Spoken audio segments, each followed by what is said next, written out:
తెలంగాణ స్వరాష్ట్ర ఆకాంక్ష నెరవేర్చిన ప్రధాత సోనియా గాంధీ అని సిద్దిపేట జిల్లా యువజన కాంగ్రెస్ ప్రధాన కార్యదర్శి సాదుల పవన్ కుమార్ అన్నారు. ఈ మేరకు సోనియా గాంధీ 78వ జన్మదిన వేడుకలను సిద్దిపేట జిల్లా నంగునూరు మండల కేంద్రంలో కేక్ కట్ చేసి ఘనంగా నిర్వహించారు.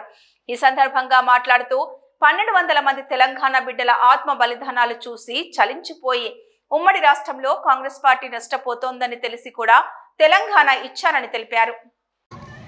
ఈ రోజు నంగూరు మండల కేంద్రంలో యూత్ కాంగ్రెస్ ఆధ్వర్యంలో తెలంగాణ తల్లి సోనియా గాంధీ జన్మదినాన్ని చాలా గ్రాండ్గా సెలబ్రేట్ చేయడం జరిగింది.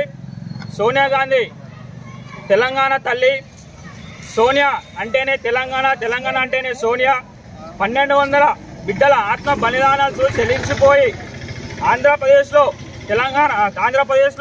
పార్టీ నష్టపోతుందని తెలిసినా కూడా తెలంగాణకి ఇచ్చిన మాట ప్రకారం తెలంగాణ 1200 బిడ్డల బలిదానాలు చూసి చెల్లించిపోయి ఆమె ఏ మాట అయితే ఇచ్చిందో ఆ మాట కట్టుబడి తెలంగాణ ప్రత్యేక రాష్ట్రాన్ని పార్లమెంట్లో ప్రవేశపెట్టి తెలంగాణ బిల్లుని పాస్ చేసింది. దానికి తెలంగాణ ప్రజలు సోనియమ్మకు ఎల్లవేళలా ఆమెకు రుణపడి ఉంటారని సందర్భంగా తెలియజేస్తున్నా.